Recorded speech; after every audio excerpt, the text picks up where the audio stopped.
Tennis officials will carry out an independent review into their anti-corruption practices after the sport was hit with claims of match fixing. The news follows a BBC and BuzzFeed news investigation that uncovered suspected illegal betting in tennis. Tennis Integrity Board boss Phillip Brook said, "It is vital we repair the damage and do so quickly." Former Wimbledon champion Goran Ivanisevic said players were being hounded like serial killers. The joint investigation by the BBC and BuzzFeed News uncovered files showing that, over the past 10 years, 16 players who were ranked in the top 50 have been repeatedly flagged to the Tennis Integrity Unit, TU, over suspicions their matches were targeted. All of the players, including winners of Grand Slam titles, were allowed to continue competing.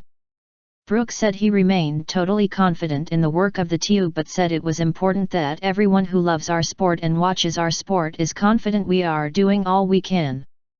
Chris Kermode, chairman of the Association of Tennis Professionals, added, "We are in a toxic environment for sport at the moment. We want to be as open and transparent as possible to demonstrate that we will look at this thoroughly.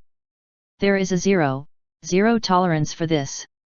But he added, "Having lists of suspicious betting patterns do not mean corruption. They are a red flag and that is not evidence." Ivanisevic agreed with Kermode and said he felt the allegations that tennis has failed to properly police the game were wrong. "There is no evidence," said the 44-year-old Croat, who was Wimbledon champion in 2001. "We are talking about algorithms and mathematics and some computer spits your name out like a serial killer and everyone is chasing you. Show me that somebody did something wrong, then I will believe you. What will the review look at?" According to BBC Radio 5 live tennis correspondent Russell Fuller, the independent panel will report on the effectiveness of the anti-corruption program and make recommendations for change. He added, "The panel has been asked to look into how the TU can become more transparent without compromising the need for confidentiality. It will also consider additional resources for the TU and structural changes that may enhance its independence. It will also examine whether the scope and reach of the Tennis Integrity Education Program should be extended." The sport's governing bodies have committed to making the recommendations of the review panel publicly available and to implement them all in full. Documents showed that a 2007 ADP investigation into suspicious betting activity around one particular match cleared both payers but developed into a wider inquiry. It found betting syndicates in Russia, northern Italy, and Sicily making hundreds of thousands of pounds betting on matches that investigators thought to be fixed.